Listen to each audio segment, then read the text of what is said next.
ಕಾಲಕ್ಕೆ ರಮೇಶ್ ಕತ್ತಿಯವರಾಗಿರ್ಬೋದು, ಇವರು ವಿಶೇಷ. ಮತ್ತು ಇವತ್ತು ರಾಯಭಾಗದ ವಿವೇಕರಾವ್ ಪಾಟೀಲರಾಗಿರ್ಬೋದು, ವಿವೇಕರಾವ್ ವಸಂತರಾವ್ ಪಾಟೀಲ್ ಅವರು ಸಹ ಇವತ್ತು ಇವರು ವಿರೋಧ ಗೆದ್ದು ನಿಲ್ಲೋದನ್ನು ಗಮನಿಸಿದಾಗ ಜಿಲ್ಲೆಯಾದ್ಯಂತ ವಿರೋಧಿಗಳನ್ನು ಹೆಚ್ಚಾಗ್ತದೆ. ಇಂಡೈರೆಕ್ಟಾಗಿ ಪಟ್ಟಣವರು ಸಹಿತ ಕತ್ತಿಯವ್ರ ಪರವಾಗಿ ಬರುತ್ತಿರುವಂಥದ್ದು.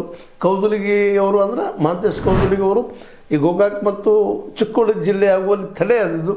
ಇವೆಲ್ಲ ಗಮನಿಸಿದಾಗ ಜಿಲ್ಲೆಯಾದ್ಯಂತ ಹೆಚ್ಚು ಕಡಿಮೆ ಎಲ್ಲ ಮ್ಯಾಕ್ಸಿಮಮ್ ಏನಪ್ಪ ಅಂದ್ರೆ ನಾವು ಏನು ಇವತ್ತು ಗುರುತಿಸಿಕೊಂಡಂಥ ಶಾಸಕರಿದ್ದೀವಿ ಇದ್ದಾರೆ ಅಥವಾ ನಾಯಕರದ್ದು ಗುರುತಿಸಿಕೊಂಡವರು ಇವರೆಲ್ಲರೂ ಇವತ್ತು ಸತೀಶ್ ಅವರು ಅದು ಜಾರಕಿಹೊಳಿ ಕುಟುಂಬದ ರಾಜಕೀಯದ ವಿರೋಧವಾಗಿ ಬೆಳೀತಾ ಇದ್ದಾರೆ ಅನ್ನುವಂಥ ಮಾತನ್ನು.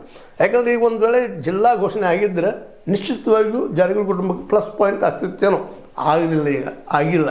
ಇನ್ನು ಮುಂದಿನ ದಿನದಲ್ಲಿ ನೋಡೋಣ ಅದು ಏನೇನು ಆಗ್ಬೋದು ಅನ್ನುವಂಥದ್ದನ್ನು.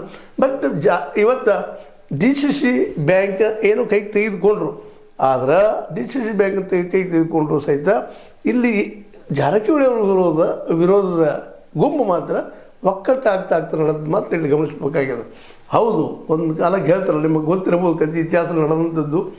ಔರಂಗಜೇಬ್ ಇಡೀ ದೇಶನೇ ಗೆದ್ದಿದ್ದ, ಆದ್ರೆ ಕೊನೆಗೆ ತನ್ನ ಆಳಿಗೆ ಕೊಡೋದಕ್ಕೆ ಪಕ್ಷಿ ಕೊಡೋದು ದುಡ್ಡು ಸಹಿತ ಇಟ್ಕೊಂಡಿರಲಿಲ್ಲ ಅನ್ನುವಂಥ ಮಾತು ಗಮನಿಸಿದಾಗ ವಿಶ್ವನ ಗೆದ್ದಿರ್ಬೋದು, ಬಟ್ ತನ್ನ ಕಾಲದ ತನ್ನ ನೆಲದ ಜಮೀನನ್ನು ಗೆಲ್ಲಾರ್ದು ಹೋಗಿತ್ತು ಅಂದರೆ ಎಷ್ಟು ಆಯಿತು ಅನ್ನೋದು ಸಾಕ್ಷಿ ಅದ.